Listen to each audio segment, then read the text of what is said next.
Hello, everyone, and welcome to the Sarra Show. Today's guest is the one and only Evan Snow. Hello, Evan. Hello. Thank you very much for having me. It's so nice to have you. I'm so excited to be in conversation with you. Appreciate it. I'm glad to be here. Well, you had me on Creative Talks, which was amazing for me to share my story that day.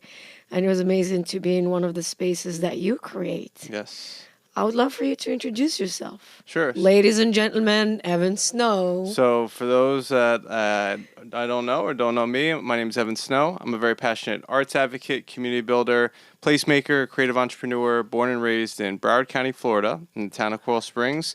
And long story short, a few years ago, I found myself coming right down the street here to this little place called Wynwood. Got enthralled in the arts. Never passed up an opportunity to go, and then really wanted to recreate that in my native community of Broward County in downtown Fort Lauderdale, where I was just moving to at the time, and initially just started cultivating culture and community through a social movement I started called Choose 954 to keep people in the know with what was going on within the arts. And then that led to me fortunately meeting my soon-to-be business partner who had a lot of experience in advertising, marketing, and the arts and was a Swiss Army knife of skills. We started the first art fair in the world done inside of luxury mansions that were on the water, made only accessible via boat, called Art Fort Lauderdale, the Art Fair on the Water. The houses were for sale. The art was for sale. I was for sale. And we were doing that for a couple of years. We could only put so many people in the boats and in the homes, so we grew Lauderdale Art Week, which we've now been doing for 6 years and is still running. And out of that experience, because we were doing art inside of residential real estate that was for sale, we got involved with the real estate board, and then developers, brokers, property managers said, hey, could you do art in our commercial space, which led to the thing that takes up the majority of our time now that we're very passionate about building, which is called Zero Empty Spaces, where we activate vacant retail spaces, storefronts, offices, to create affordable working artist studios so artists have space to create and collaborate outside of their homes. And that's led to now 31 spaces over the last 4 years and change in 4 states. And we've had about 600 artists come through the program, changing hundreds of artists' lives thousands of times over. That's amazing. Thank you. That's incredible. It's amazing what you're doing for artists.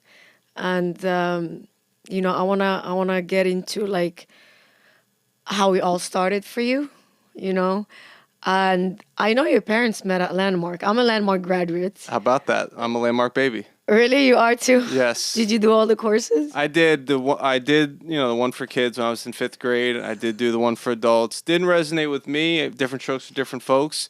Fortunately, I found my way into yoga, meditation, mindfulness, and personal development.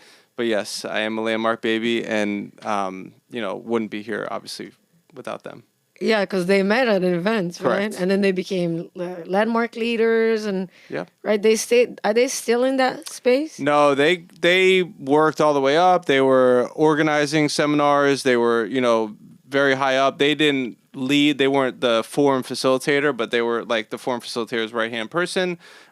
Great thing. They did it for 20 years plus.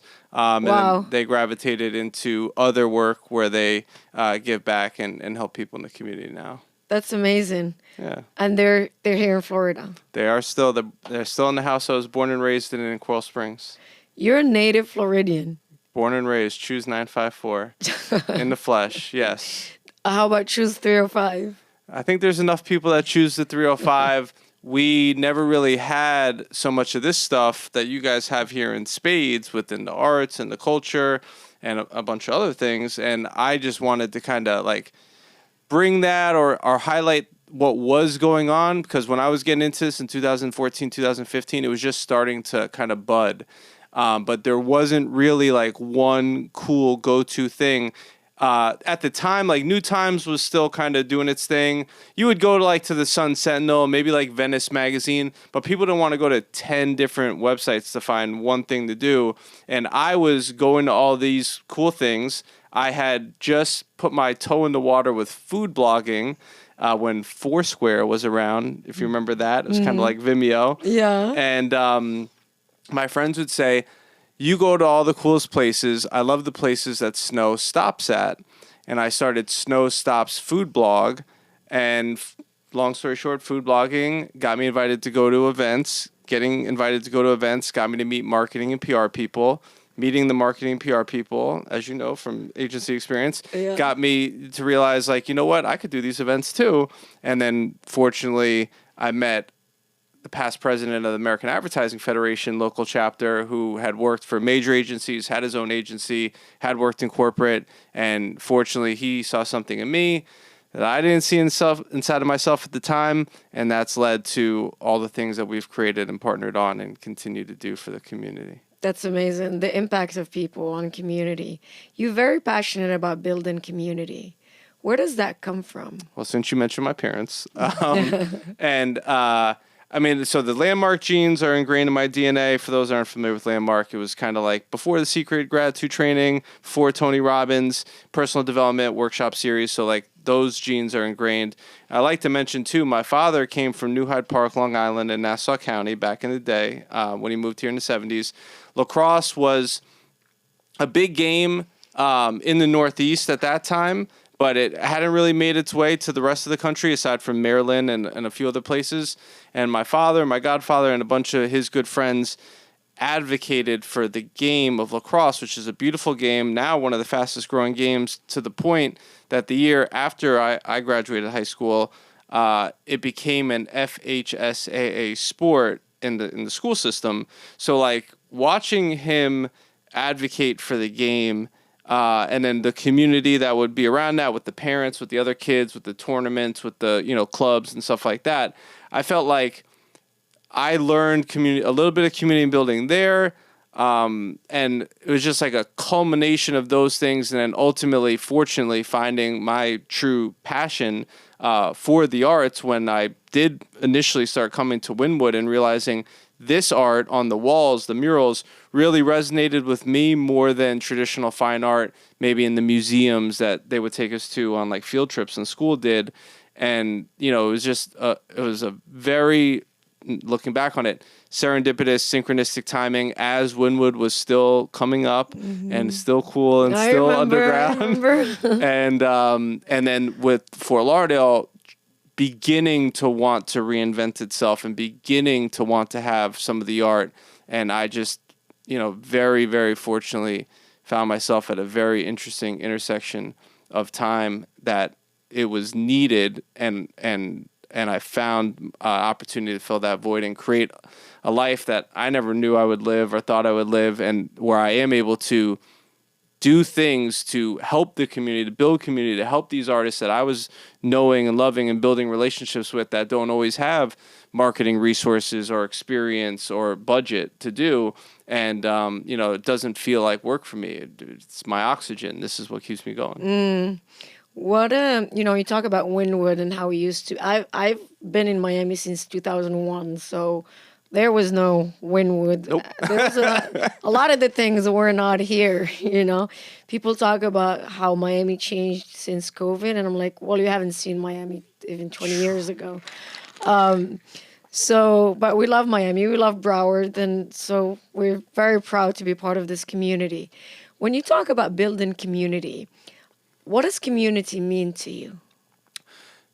Well, the end part of the word is unity, and people want to unite, and they want to be part of something. I talk about, and I was a recruiter in my previous life, a headhunter that did staffing, that placed people in jobs.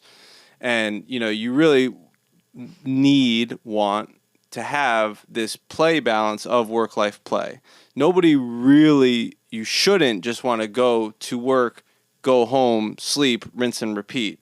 You need to have balance. And where do you find that balance? Where do you find play? Where do you find fun things to do? Out in the community. Obviously, you could do things at home. You could be a loner. You could be introverted, and that's fine as well. But I came to find going to the art walks, and since we're here in Miami, and since you're cool, and since your people are cool, I'll tell the real version of the story. Was really going to not just Wynwood, but I went to the second year of 3 Points back in the day at Maps Backlot, and it was very raw, very underground, and I feel very fortunate that a dear friend of mine, David Lefty Diaz, invited me, and he goes, I had never been before, and he's like, we're going to go to this place to see this guy play music. and it was 3 points. And the guy was Chet Faker, who changed his name to Nick Murphy, Australian famed musician, DJ, wizard. And when I went there and I saw these people that I had never seen before with, the outfits and the vibes and the art, I'm like, I could not get enough of it. And we went after that. I'll never forget. We went to Bordeaux for after hours. I remember Bordeaux. I used to hang out there. And I'm like, this is the coolest thing ever, And I'm like, and there were no fights in house music. People are very chill. So like seeing that, then going to the art walk in Wynwood back when it was getting 10, 15, 20,000 people every second Saturday of the month that would go, and just seeing people like express themselves and seeing people coming together over shared passions of art, food, music, culture. I just created a zest, a yearning for more of that. And then I wasn't finding that in my community. If I wasn't finding it while I was searching for it, I know people that probably weren't searching for it also weren't finding it. And I feel like you kind of have to show better than you can tell these people. So I fortunately was very early on in like Facebook Live and like back in when Snapchat was, still like kind of coming up and some of those platforms. I could tell you this is the coolest art thing of all time and there's neon lights and blah, blah, blah, blah, blah. But when you can take your phone and show people, then they're like, I want to be part of that. That looks cool. And then fortunately, social media kind of caught up and people started sharing their experiences. And I feel like, so many people come here to be part of something. And ultimately, they might not say it's part of the community, but the community's South Point Park, or like, so many different pockets of community here is what people ultimately are yearning for if they know it or not. And I just, I found my voice through the community. I found my tribe through the community. I found this life through the community. I'm forever grateful. And now I love exploring other communities, creating communities, supporting communities, wherever I could fit in. It's a sense of belonging. 100%. Right. Do you think we can live without community? And I'm not a historian, but I mean, I would venture to say if you go back to certain periods of time and the falls of like certain civilizations or certain communities was because people did not think that they could and they thought better and they tried something better. I mean, it is essential, when you really start, and we thankfully we're past COVID and the pandemic, but like people wanted to be part of something. They wanted to go out to eat with their friends, and unfortunately so many people committed suicide at home, not being part of the community, being isolated, being lonely. So I do think face-to-face human interaction and connection is vital to life, or, to have that mental stimulation. And unfortunately, when you don't have that, then that's what leads obviously to anxiety, depression, and so many things. So that's why I love hosting things like the Creative Zen Talks event, our monthly breakfast lecture series, mini TED Talk event that you fortunately spoke at, to bring people together, to connect, to engage, to be inspired one Friday morning a month so that they can be part of a community. And that event was where I received my aha moment that changed the course of my life, my world, my community, and the art world overall now from some of the stuff we've created. So if I know that that's possible for me to make a series of choices outside of my comfort zone when I was just a regular Johnny 9-to-5 guy working at a desk, I know anybody can make a series of choices to unlock their hidden potential to change their life, their community, their world. And I think, yes, you do need community, or you could go live a fine life out in the mountains, but, that's just going to be till you die. And then what do you have? It reminds me of that movie. I don't remember the name of it, but it was called Into the Wild. Have you ever seen it? It's this guy who leaves everyone behind and he goes into the wild and just lives by himself. And he ends up dying at the end from just like a stupid cold or something. It's a true story. And he writes in his journal, we cannot live without community.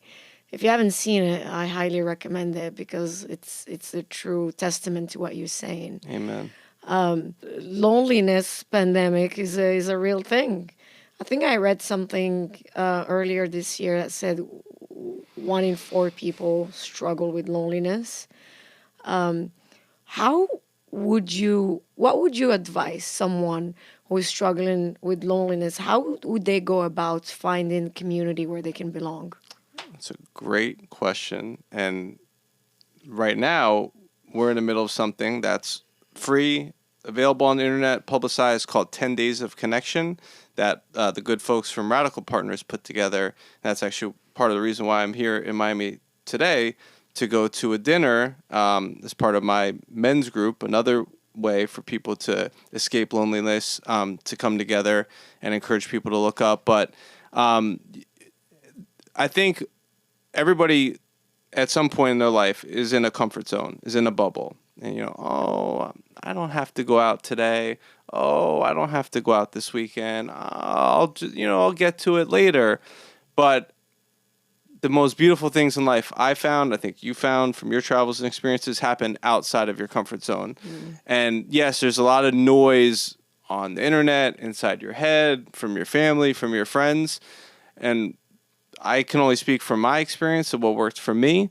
But that second time that I came to Wynwood was after I went to 3 Points and saw that amazing experience. A couple months later, it came time to Art Basel season. And I'll never forget, and I still have the post I posted on my Facebook, because I'm starting to follow now all these different, newspapers and social media sites. I said, who wants to go to Art Basel? Nobody responded. And instead of staying at home and being lonely and wondering what if, or maybe I'll go next year, I made arguably one of the best choices of my life. And I stepped outside of my comfort zone and that loneliness, which I was experiencing a lot of at that time in a transition period in my life, in my 20s, where I went down to Wynwood by myself and found a whole world, tribe, community that helped me escape the loneliness. So the easiest thing to do is just go on the internet, social media, on the web, and find things that align with you. If you like art, if you like photography, if you like food, if you're into social, whatever, there's something out there for you. An event, a meetup, a club, an organization. It might not be the first top thing on Google. Maybe you have to try 2 or 3 things. But if you want something better for your life, if you know there's something better for your life, the most beautiful things lie outside your comfort zone. And I firmly believe that. And outside your house, right? Because it's nice to connect on the internet. There are plenty of things happening on the internet Sure. as well, but nothing replaces the one-on-one contact. This is even why I'm doing the show live. Plenty of people ask me, oh, you can just do it online. And so that way you can interview people from all over the world, from the comfort of their homes and your home. But I'm like, no, there's something about sitting across from someone physically and having the conversation than having it on Zoom. I'm very grateful for Zoom, but it doesn't replace this. So, and like you said, leaving your house that night and going to Wynwood changed your life. Undoubtedly. Yeah. And I'm not a expert on this. I'm not a yoga teacher. I'm a yogi, but the energetic exchange of us being here and exchanging energy, exchanging, a hug, right? That can't be, duplicated or replaced on Zoom. And you're right. Zoom does serve great purposes, and, you can do yoga at home for sure. And I have a daily practice I do every morning at home as well. But there's nothing like going to 420 yoga at Space or going to a hot yoga studio and the energy, even if they're strangers and even if you don't talk to anybody, the energy in the room. Or when we initially met at the Yoga Expo and I didn't know 99% of those people, I was like, wow, this is cool. There's like 800 people or 1,000 people here because they're interested in yoga and I'm interested in yoga. That can't be duplicated online. Yeah. Where I see that also, where it's amazing, is at Burning Man, where 70,000 people come together for 1 week to create community and not worry about anything, not money or anything like that. Still, their principles like sustain yourself and all of that. But it's a community that comes together for art, for creation, for building, and about helping each other out. And you could see the impact of it on everyone. Everyone leaves transformed. One of the things about the Landmark Forum is it's a group that comes together, and in everyone sharing their journeys, it impacts you. It creates a transformation for someone else just by you sharing. But you can't just sit there in your home, think about it over and over again. You're not going to go through a transformation like that. You have to talk about it and you have to share it with someone. That's where everything changes, that exchange of energy. Or you'll be running the racket in your mind, which is the one Landmark takeaway that I recall. And and nothing against Landmark, and I know some very beautiful people, family, friends, obviously friends of my parents, people I admire and respect that are still part of Landmark, that have gone through all, advanced course, SELP and all that. But just when I went at the point in my life I was at, the people that were going up to share were sharing some really heavy shit. Oh, yeah. They saw family members die in front of them, really traumatic stuff. And from them sharing, I kind of realized, my problems, fortunately, at that time, knock on wood, weren't that bad. And, and then fortunately, the way that my story unfolds, I discovered yoga, meditation, and mindfulness, and my own personal development journey as it came into my life organically and naturally as it was supposed to. And that's what worked for me. But, some people do gratitude training. Some people do, the recovery community. Some people do whatever works for them. But the different strokes for different folks, and there are different things. And I personally love just going down all the rabbit holes, even though I'm, once again, not a yoga teacher, but I just love learning about the different, branches and asanas and the yamas and the niyamas and all these different things. And then just take little bits and pieces that resonate with me that I feel could be impactful to my life. And I try to integrate them and help me continually become the best version of myself every day. It's beautiful.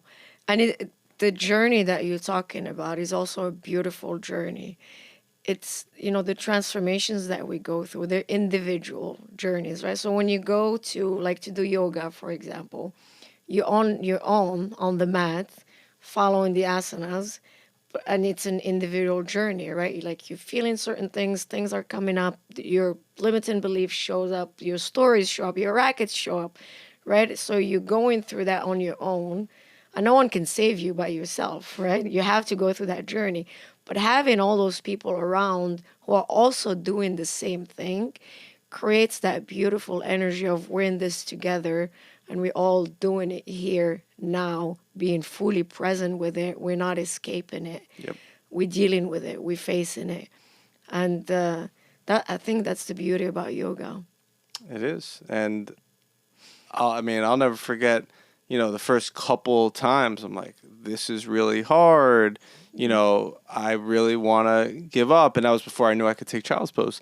But, seeing you're 100% right. Like seeing everybody else doing it and they're there showing up for them, but they're really ultimately supporting you and the community by also sticking through the hard parts as well. And by getting through, and now we know because we've done more than one yoga class that it will end. It might suck for a little bit, but the sucking is where the growth and the release is and the benefit is.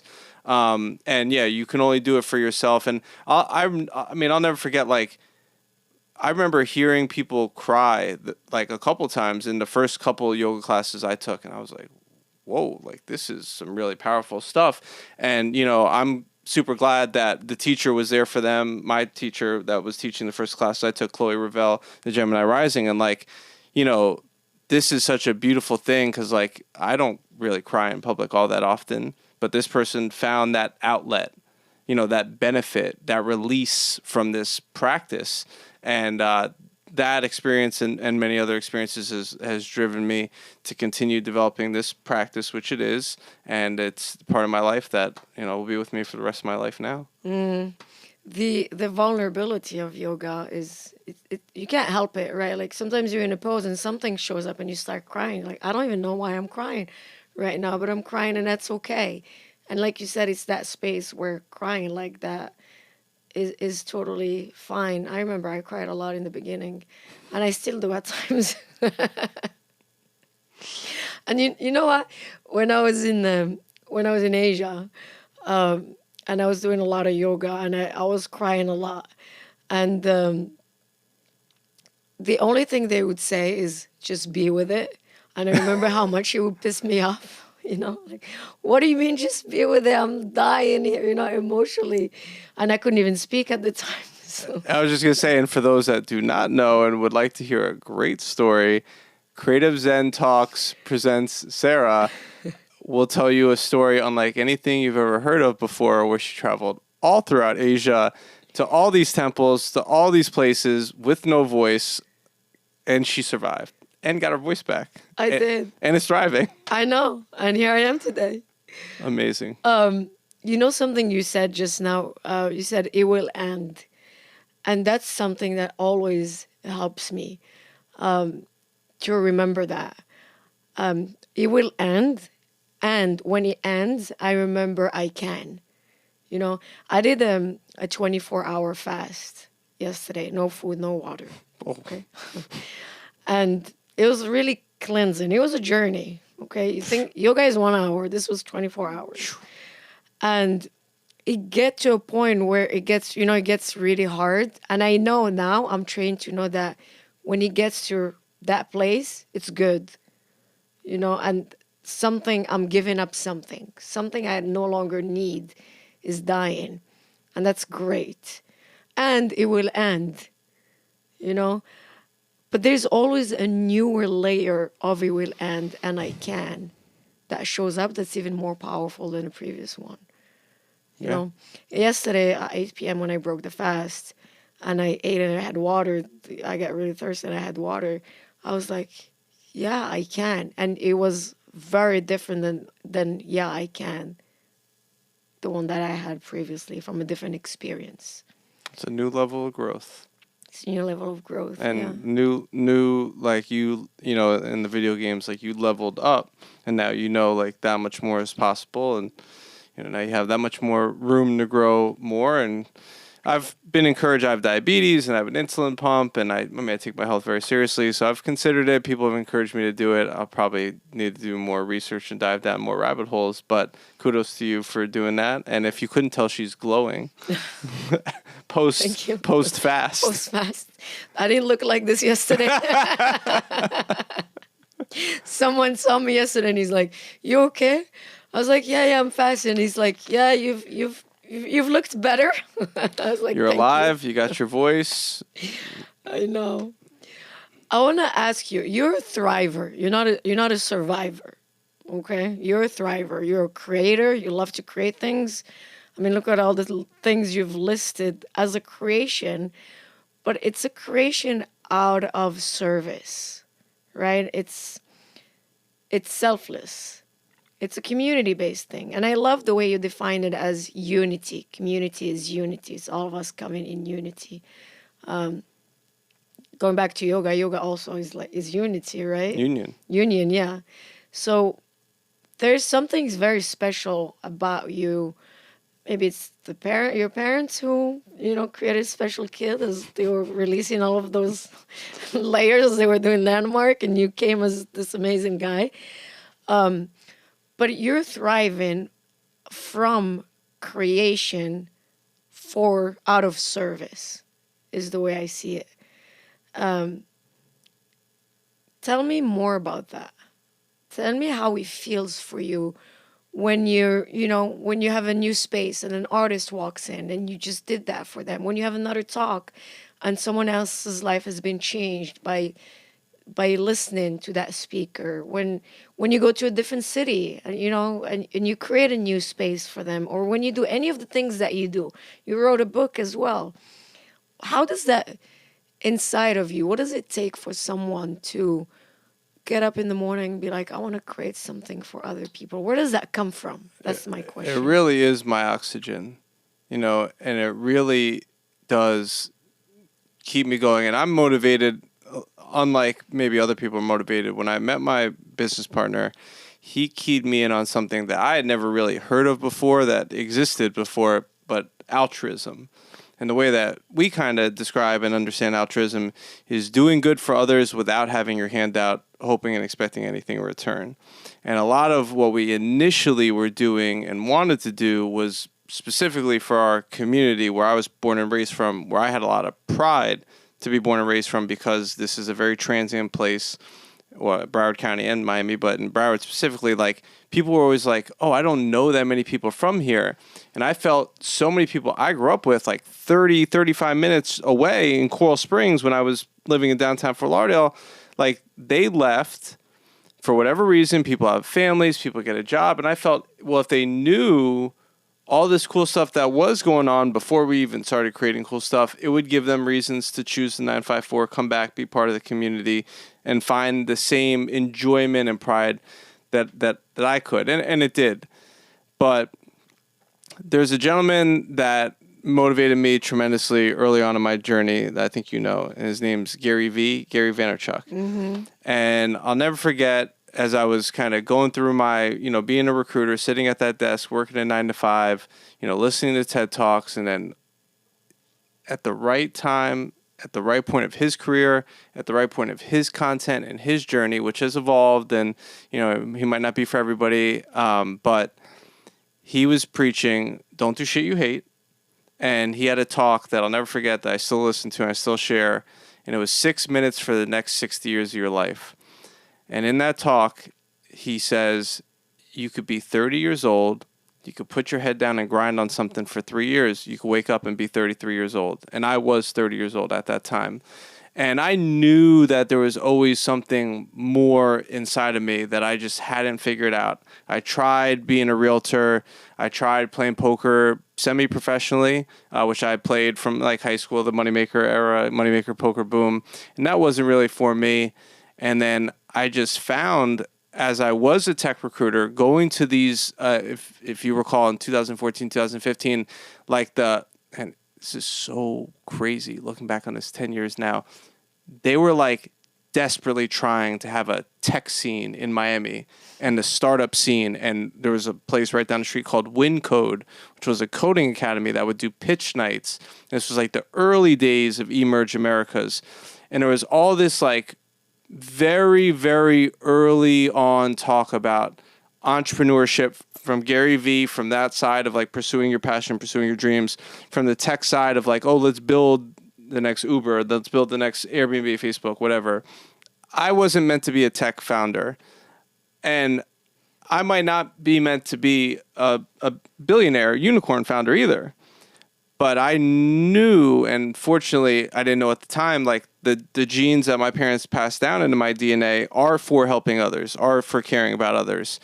And when your payback, and this is something I don't expect many people to get, you might get this, but like when your payback is not money, when your payback is that person saying like, genuinely, thank you, you changed my life, you touched my life, you impacted my life, you gave me something, there's no price you could put on that. And that like helps me go to sleep soundly every night, knowing that like what we're doing is impactful, is really moving the needle forward. Never received a nickel of funding, never had anybody. I don't have a rich uncle. I don't have a philanthropist. I don't have a patron. We've self-funded all this stuff. We're not independently wealthy people that could go around the country willy-nilly opening art studios in vacant spaces that we build out ourselves, that we do the marketing, the PR, the social, the leasing, and all that for, to absorb the costs to keep it affordable for the artists. But we do it because it's the right thing to do. And we could have waited for a grant. We could have waited for funding to come through, but we might still be waiting. So we just decided, and fortunately my business partner is one of the most creative, geniuses I've ever fortunately met. He had the vision that kind of like if we would build it, they would come. And that has been so rewarding and fulfilling and and has allowed me to thrive. And just like the one that I love to share is like some of the most beautiful success stories, feedback is we have a lot of like 80-year-old grandmas that come to the studios that like they've been painting at home for 20, 30, 40 years in their second, third, fourth, fifth bedroom, fighting over the kitchen table, in the garage, painting. And then their partner, family member, whoever sees this article in the newspaper, they go, "Oh, honey, what's this art studio in a shopping center? You should give this a try for $200 a month." And I've had multiple people come up to me and say, "This is the first time I ever stepped out of my house with my art and called myself an artist," and cry. And that is there. You could not put a price on that. So that is part of my why. That is part of the oxygen. And if they're to loneliness, isolation thing, and to the community thing, if they weren't participating and if they weren't getting the benefit, and if it wasn't serving its purpose, then there's no oxygen. Then we're not going to continue doing it. Then I would probably have to go back to working a 9-to-5 job. But thankfully, we've built some really great things that really are making a big impact. And we just got back from San Francisco, where I could spend the rest of my life activating vacant space. And we're on to something really special here. You definitely are.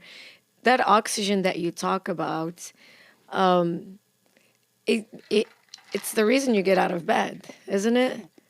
Right? When you get that feedback of "you changed my life" or "you improved my life," that impact that you have on people, in my experience, I can't even when I feel like quitting, I can't quit because I'm giving up on other people. I'm letting other people down. It's not even about me. I want to ask you about that transition of you're doing a 9-to-5 job, you're recruiting, it's a cool job if it's the job for you, right? Anything can be the cool job if it's what you're born to do or if it's your purpose, right? Because you can also look at it as like, I'm helping this guy find his purpose, right? But when it's not your thing, it's hard to connect with it, right? It's an energy thing.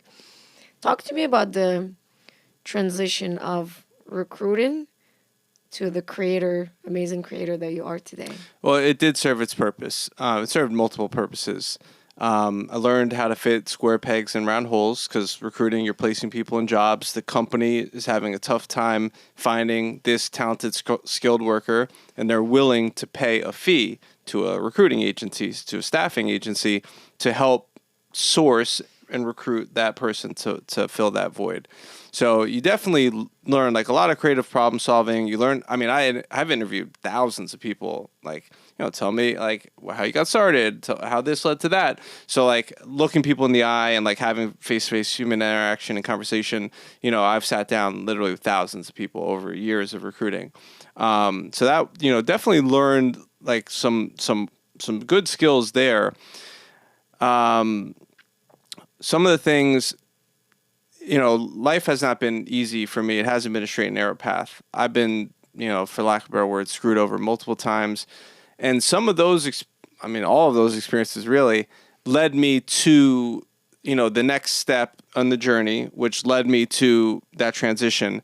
And fortunately, one of these agencies that I was working in was renting space in a co-working space, and that co-working space was hosting a monthly breakfast lecture series event called Creative Mornings at the time.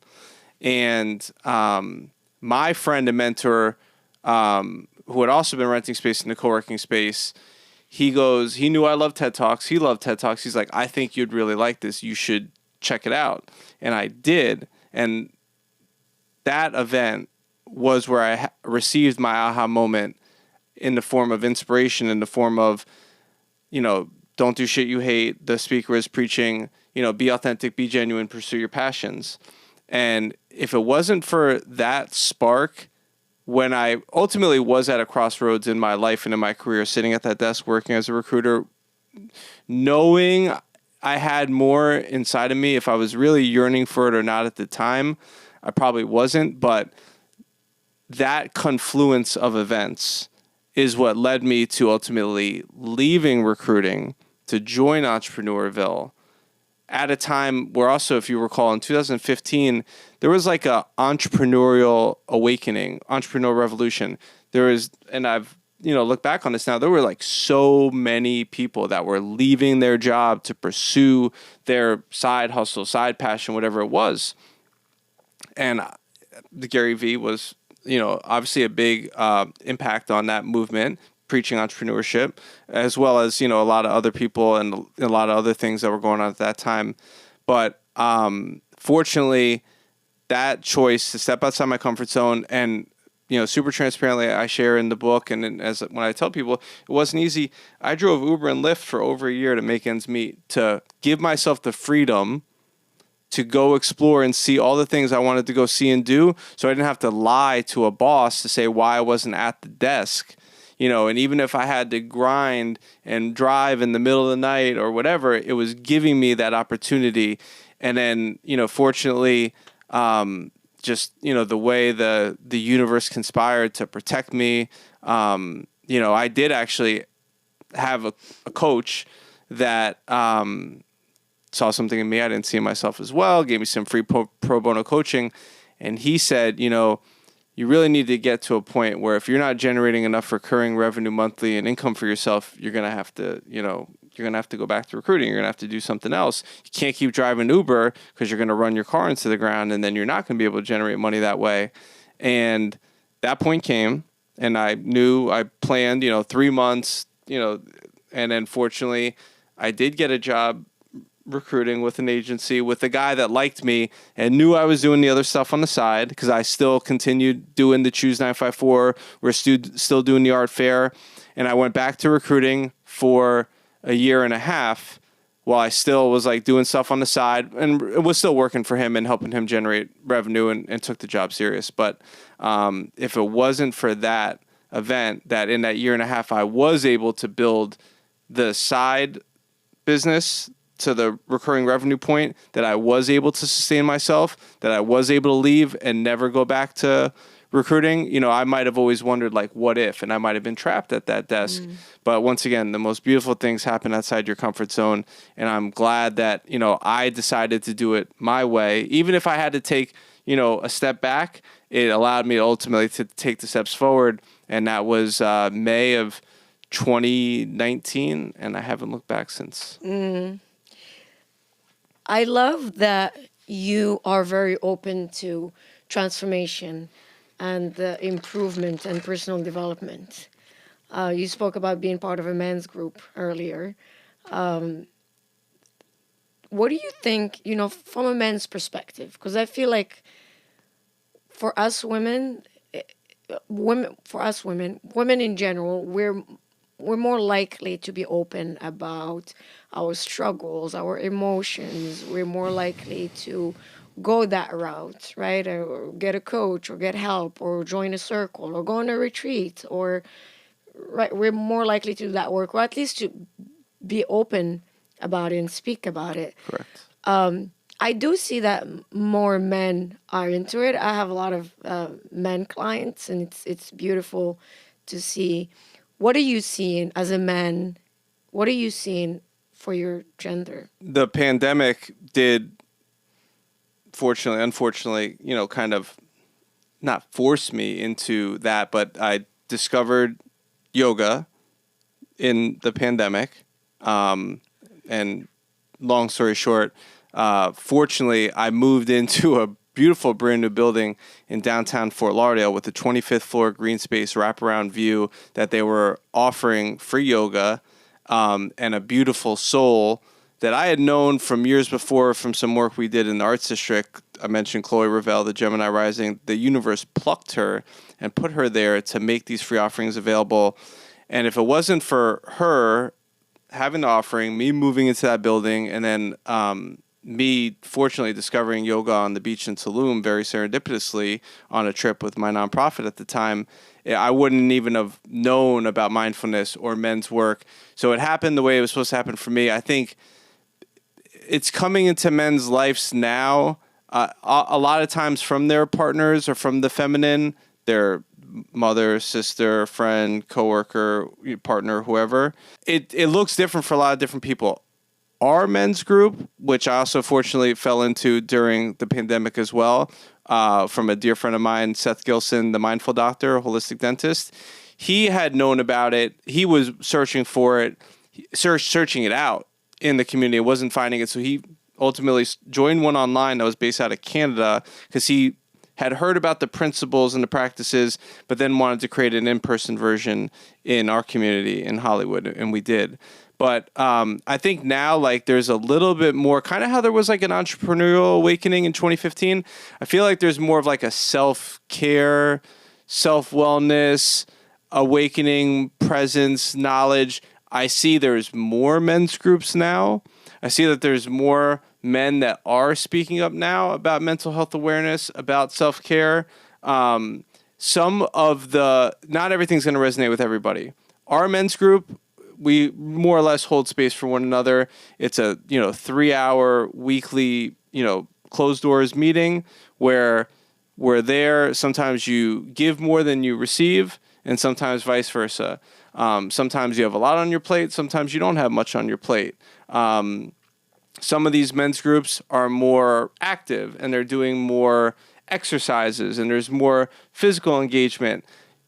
You get in where you fit in. Whatever you feel resonates with you will provide some value for you. And I highly couldn't encourage men's work, men's groups enough. It's been one of the probably most pivotal tools in my toolkit because I didn't resonate with therapy, but it's kind of like a therapy session, but we're not therapists. We're just sitting there, showing up, being accountable for one another, holding space. And throughout those conversations, exercises, some of the programming that we integrate into the meetings with like father shares where we give every brother in the group a couple of minutes to share about their father and what they mean to them, or a mother sharing about their mothers, or some of the different protocols and programs that we've implemented. It's just really allowed to hear other men's perspective, other men's shared experiences, to kind of implement and integrate that into my mind, kind of open my purview and my world up a little bit more, and kind of realize we're all a lot more alike than we are different. And in that intimate, safe space setting, it's allowed for tremendous growth in my life. So I couldn't recommend it enough. I love that. That's beautiful. It sounds very authentic. It sounds vulnerable and also authentic, and beautiful space for growth, because growth never stops, right? So it's not like you've gone through a journey, like for me, when I went through Asia and I went through that whole journey, I was under the impression that, okay, I've done all of that. I've done a lot of deep inner work. Okay, great. I'm done now. But it doesn't end. It actually just gets better. Like more things show up and you deal with them, and you continue to do that, and then you upgrade and you continue to upgrade and upgrade. And I realized finally that what was making it hard was my expectation that it was going to stop or end. So when something else would show up for me, my immediate thought was like, again, I have to go through this again. I have to work on myself again. I have to get another session with my coach again. That was like the back and belief that was making it harder for me. But when I surrendered to that and I saw that it was a good thing for me, then I was like, okay, you're here. Let's see what do I need to see so I can show up on the other side. And so you mentioned it's weekly and it's 3 hours. People watching might probably be like, whoa, that's crazy. 3 hours every week. Does it feel like 3 hours for you? Is it something that you look forward to? Well, it's really more like 4 because we get there a little early, hang around a couple minutes after. No, I mean, it really doesn't. It flies by. We started in July of 22, and so we're just coming up on about 2 years. We also had 2 annual retreats so far, so it's a little more than once a week, but it is my self-care. It's one of the most beautiful things I think you'll appreciate. It's helped me, teach me to tell other men that are not my family that I love them and really mean it. I mean, it's helped me through some of the highest highs, some of the lowest lows, things that, one of the best comparisons when you talk about that time and not one person, we go around in the circle and everybody has, an opportunity to check in and what's present for them that week. Everybody shares what's present for them and what they're grateful for that day. And then we give more time for everybody to share. But, you wouldn't pay a therapist enough to get to that level. And with also like the intimate knowledge that we've now acquired of everybody in the group, knowing how they are, what they care about, what's important to them, what makes them tick, where they came from, what their relationships were like with their mother and father, without us being, once again, clinically trained therapists or psychologists or social workers or anything like that, but just from a space of authenticity and genuineness and like really like, I show up for you, you show up for me. And that has been where, like immense growth has come. So I love it. Probably be something I'll do the rest of my life. And I'm forever grateful for my friend, my brother, Dr. Seth Gilson, the Mindful Doctor, for creating it in our community. And I was just glad. So that was not something I created. I was just glad to be there with him when he started it. He needed, other men. Like, this seems pretty good. Meet weekly, clear that time, and now I have that time, every Wednesday. That's my commitment. That's my commitment to myself, but that's also my commitment to my community of my fellow brothers. Yeah. There used to be, and it still is, the perception that a man is to be tough and push through and not show his feelings, not be vulnerable, and not talk about these stuff, right? That's the perception of strength or courage. I completely disagree with that. For me, a strong, powerful man and courageous man is someone who can talk about anything and be authentic about it and doesn't have to hide behind anything. So I really admire the work that you're doing on yourself and with other men. I think it's incredible. I appreciate that. And you know what I feel called to share now, and I've been hearing this more and more.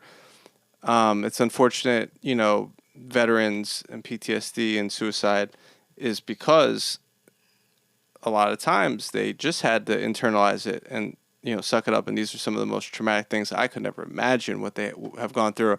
And I've heard recently shared a few times that like people that came back from World War II or Vietnam or the Korean War or whatever, Afghanistan or Iraq, they didn't call it PT. They didn't know what to call it back then. And you did just have to like suck it up. But think about like they're going through the same PTSD that people are going through now. We just have more like awareness. There's psychedelics, there's Ibogaine, there's like so many different things, so many different support groups, so many different like networks of veteran support, which I'm not a veteran, but I give all the credit in the world to those that do serve. And I'm just glad that like the awareness of even retreats, I now also prioritize annually to go on a retreat from this crazy life that we live here in America. And this year I'm going up to Portugal and to Spain with Chloe. She has a business called Rising Nature Retreats where she leads group retreats. And where last year we went to Sarra, Greece, an island outside of Milos, and learned about slow living and how they, aside from just the beautiful nature, aside from us practicing yoga and meditation and some of the exercises, but like learn how they savor. And you appreciate this from your culture, like they savor every like ingredient, every bite, every meal, every sitting around the table with the family, respecting grandma and all those things. And like, that's what's helped them lead long, fruitful lives in those cultures.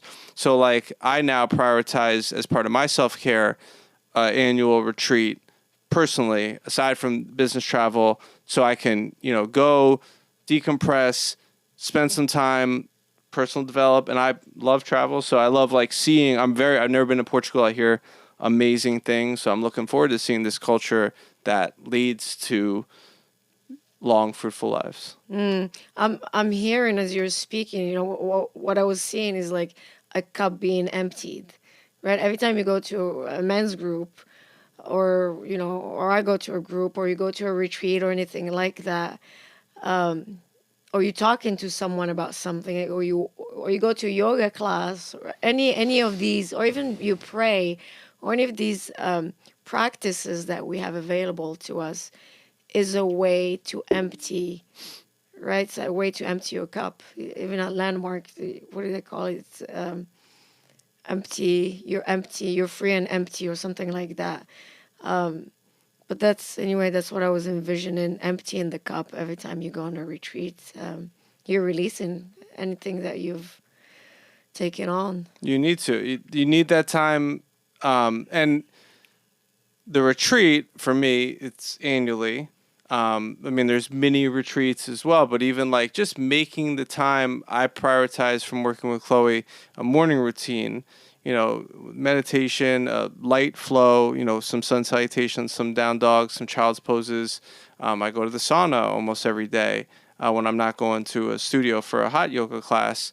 And I take health and wellness very serious with diabetes, as everybody should take health and wellness serious. But I eat my breakfast intentionally with my hemp seeds, chia seeds, pumpkin seeds, and my vitamins and supplements, because I know if I follow this practice, not just the yoga practice, if I follow this practice of life, of this routine, that it helps me establish a baseline.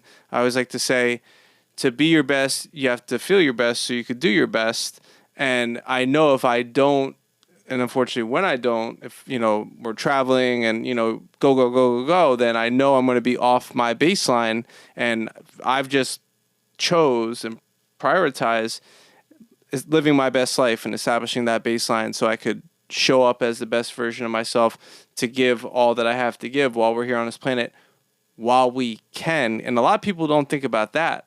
Like, once again, you lost your voice. That could have been the end of your life, and that would have been a completely different. We obviously wouldn't be sitting here having this conversation right now. And a lot of people don't think that life, health, it's not promised or guaranteed. It can be gone tomorrow. Mm-hmm. So you might as well make the most out of today while you can. And practice what you need to practice, because a lot of people say, I don't have time. I don't have time. Why aren't you, I want to lose weight, or I want to feel better, I want to look good, I don't have time. But there's no such a thing as I don't have time, because we all have 24 hours. It's more of I'm not making the time. You choose what to do with the 24 hours that were given to you, and they were given to all of us. You choose. You make that choice. You decide what's your priority. And if you're not making time to practice any of these things to make you feel good, like you said, so you can do good and you can have good, then it's only on you, right? It's a choice. Gary Vee would say, you could watch, House of Cards, you could watch Netflix, or, you have that 7 a.m. to 8:30, 8:45 a.m. if you work a 9-to-5 job that you could grind, or you have that 6 p.m. to, whenever you go to sleep that you can grind on whatever you want to grind on. And yes, you need to have time for your family and your kids and yourself, and, you need to take a shower and, eat and stuff like that for sure. But, I encourage people, think about, are you playing video games? And well, sure, the video games could provide some benefit and release to your life, but maybe you just limit the amount of video game time. And if you do want more, there are I love yoga and I love hot yoga, but obviously, you shouldn't be doing hot yoga every single day. You need to have some type of balance. Mm-hmm. But I still want to do cardio, and I was, going to the gym, doing it on my own. I wasn't pushing myself hard enough ultimately. So fortunately, I discovered Orange Theory, and all right, I'm trying this Orange Theory thing. I like it. It's nice. It's fine. Probably not exactly what I wanted or needed. And then I found some friends are doing Sweat 440. And then I just got into the Sweat 440 thing. And it's actually less time because it's only 40 minutes.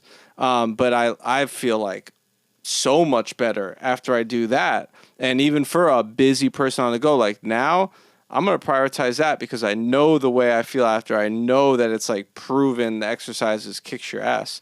So like I want, and I also know, and I mentioned, diabetes in passing, but I'll just say it as I've kind of become like a diabetes awareness advocate. So many people don't take their health serious, unfortunately. So if this is not a wake up call from the universe, like when they told me the things that could go wrong if you don't take care of your diabetes, between losing your eyesight, losing your feet, losing other parts of your body that are very important that you don't want to lose, and to prevent that, you can make a couple choices to take your health seriously, eating low carbs. And fortunately, Seth, who lives an organic, healthy, sometimes plant-based, primarily plant-based lifestyle, encouraged me to like minimize processed foods, prioritize nuts and seeds, and like other things that you can learn on the Huberman Lab podcast or from Mark Hyman or these people that are out there providing this information on the internet for free. Like just a couple little choices and you can live an infinitely better life. But those choices, it's a lot. There's a lot of things inside your comfort zone, but there's a lot of great things outside your comfort zone as well. And I encourage people to step outside their comfort zone. It's distractions, right? So you either distracting yourself, which is all these things you mentioned, Netflix or whatever it can be, which Netflix can be good once in a while. Sitting there and watching a movie can also be a good thing. But when you're using anything as a distraction versus a thing that would almost force you to face yourself, right? So whenever you're in a practice of yoga or meditation or prayer or working out or doing Pilates or coaching session or therapy session or a man or woman's group or a retreat. These are all practices where you're sitting there with yourself, looking at yourself. Anything outside, so I think that's why it could be hard for people. These other stuff that we've mentioned are distractions. You don't have to face yourself, right? You don't have to face any of those thoughts. You kind of like giving up on your brain or you're giving up on yourself. You're almost leaving your body or you're leaving who you are and you're just allowing the TV or whatever it is in front of you to take over you. So it's that battle of like, and the easy choice is obviously the Netflix. And so it's that battle, it's choosing yourself. It's choosing that I'm going to stay here in my body and I'm going to face and see what I need to see so that I can be stronger, so that I can live my life for me, so that I can create and thrive and do things for the community and be of service. It's a tough choice. But, it's a tough choice. And everybody, I mean, I love Netflix. I love documentaries. Documentaries have provided great insight and growth for me as personal development. I've learned a lot from documentaries, but now I've learned to like limit that time, and I do spend a lot of time introspectively. I recently started a gratitude journal with a notebook that I purchased. I'm reading an amazing book as part of this book club called The Karma of Success by this woman named Liz Tran. Just beautiful insights, and she just breaks down. And I know about like the pen to paper connection of when you write down on a piece of paper, this is what I'm grateful for, and then if you recite it out loud, like your your neural pathways are creating new ones, and your brain's firing and wiring and being neuroplastic, and all the benefits that you get. So that like taking the time. If it's meditation, if it's psilocybin mushrooms, if it's a gratitude journal, if whatever the case may be, like you need that time to process all of this crazy shit that goes on in life so that you can think, okay, like I'm going to keep this, like this is serving me. Okay, like you know what? 3 hours of Netflix is probably not serving me. Maybe an hour of Netflix, okay, like a little entertainment, play, part of live, work, and play. But you do need to, ultimately find that balance. And one thing that a lot of women in my life always bring up is like the accountability. Like, how do I get my man, partner, friend, husband, brother, son, whatever, to do what you're doing, to go to the men's group, to do the work? Well, like, you could try to force them all you want, but they're going to have to make the decision and want to do it for themselves and show up for themselves. And I can only speak from my experience, how it manifested for me, very serendipitously. But once again, if I was just a regular Johnny 9 to 5 guy that used to go to the sports bar, watch the Heat games and the Hurricane games with my friends, you know, it's possible for anybody. You just got to start with one choice, make another choice. It's not going to happen overnight, but weeks, months lead to years, and that leads to the rest of your life if that's what, you want for yourself. Sometimes you need to be slapped by the universe, right? Ooh. Like it happened to me with the whole voice situation. I want to go back to your diabetes diagnosis. Was that a slap in the face? Oh yeah, because I vividly remember like, no, you should do the test again. Like that's not, I don't have diabetes. How old were you? It actually happened at the beginning of I was diagnosed and ultimately misdiagnosed. I was initially diagnosed as pre-diabetic, and that's when your A1C level gets to 5.5 from your blood work. So that was probably 32 years old, and then like they gave me a pill that it's very common called metformin that helps you lose weight and lowers blood sugar, and like I responded to metformin probably for a year and change, and then stopped responding to the metformin. So then they gave me a once a week injection called Trulicity, and then responded to that for a year or so. And then, COVID happened. So in April 2020, when I was 34 years old, my blood work came back that, Evan, you crossed the A1C threshold of 6.0, and, we thought you might have been type 2 diabetic, but you're type 1 diabetic and you need insulin. And it was a slap in the face, a punch in the gut. Like, what do you mean? And when I got diagnosed as pre-diabetic, I was 215 pounds. They told me I needed to lose 20 pounds. I lost 30 pounds. I kept 50 pounds off. I got down to 165. So I'm like, I'm doing good. The real slap in the face, since you asked, was when, I guess there's two types of diabetes. There's multiple types of diabetes, but when they say it's either controlled or uncontrolled, and I'm like, well, I'm doing meal prep, but I was still, eating processed foods, and I was getting like the Quest snacks that I thought were like lower sugar, lower carb, but still not great for you. And they're like, yeah, you have uncontrolled diabetes. You're not taking insulin.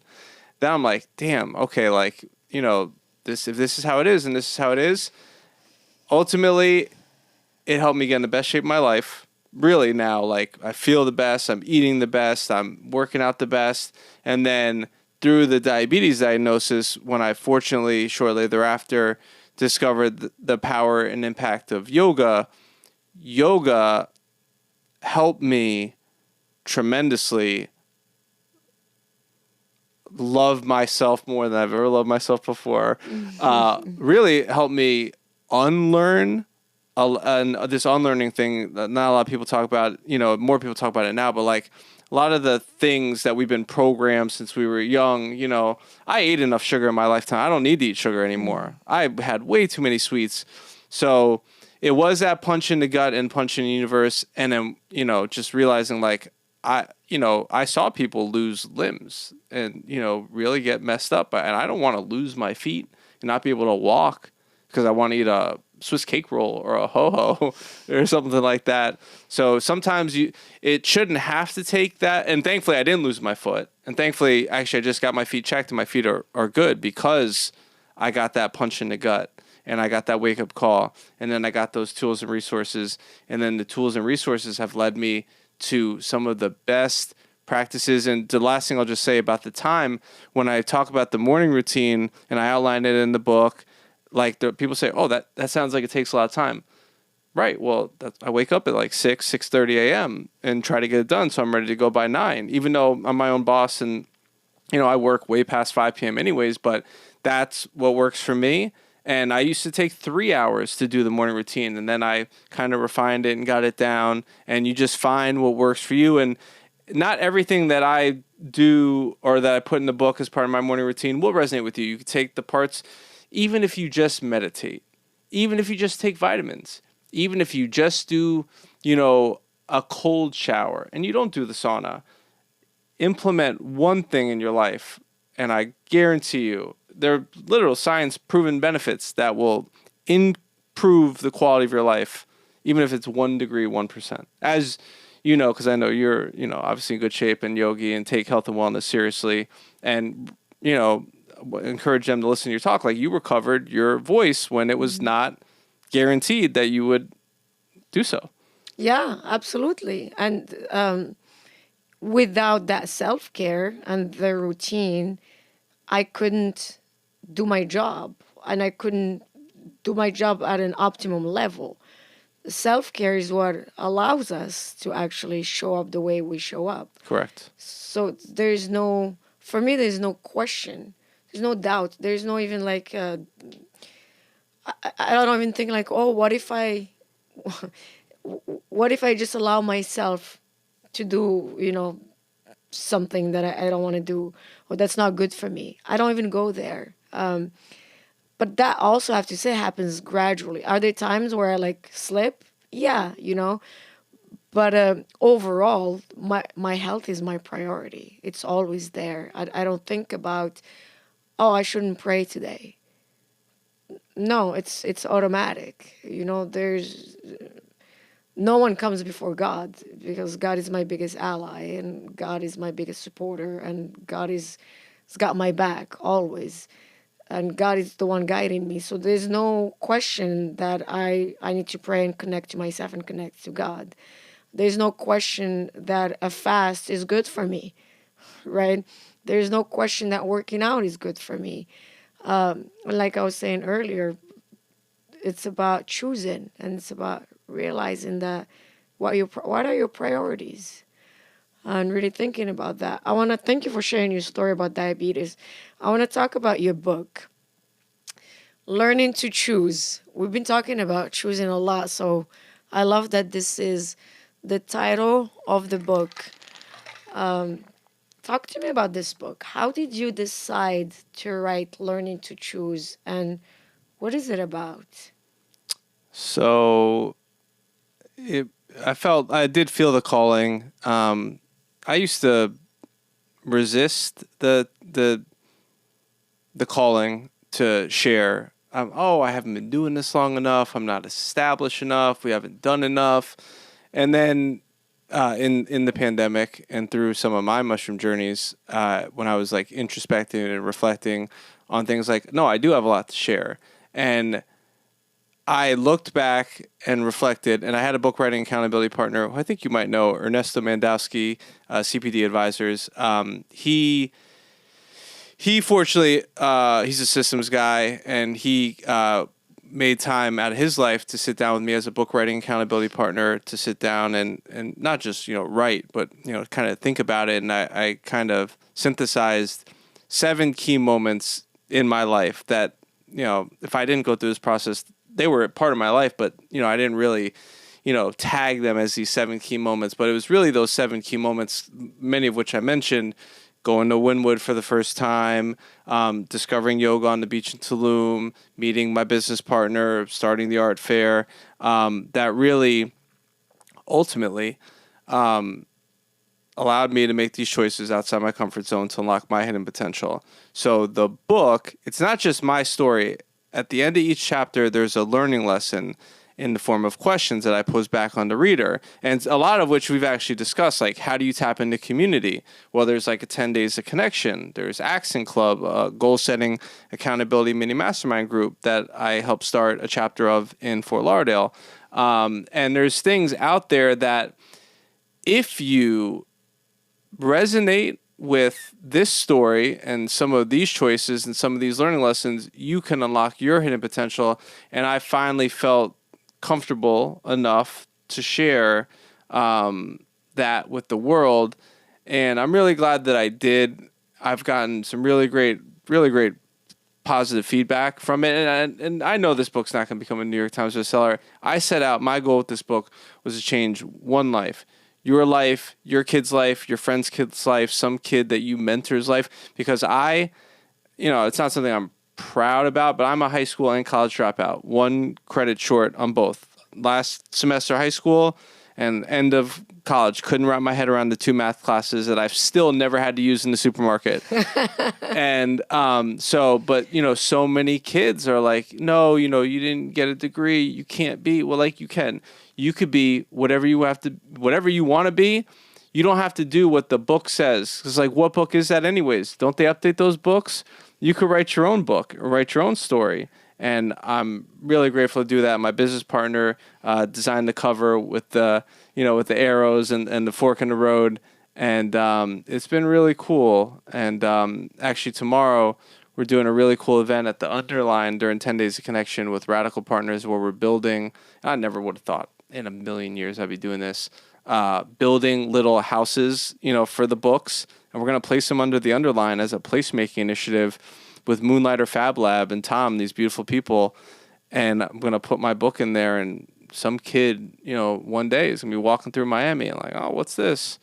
And I truly hope it's going to change, a lot of people's lives. Absolutely. I'm excited to read it. Thanks for bringing me a copy, and congratulations on writing your book. I've been trying to finish my book, and I know and I understand how much effort and hard work it requires. So really, it's amazing and incredible that you were able to do this. Thank you. It took about 2 years, and you do have to make the time, and it does cost a couple bucks, even if your partner does the cover. I mean, I hired a coach, a book writing coach. I hired an editor. I hired a formatter. You could find them affordably on online, thankfully now, but it still costs.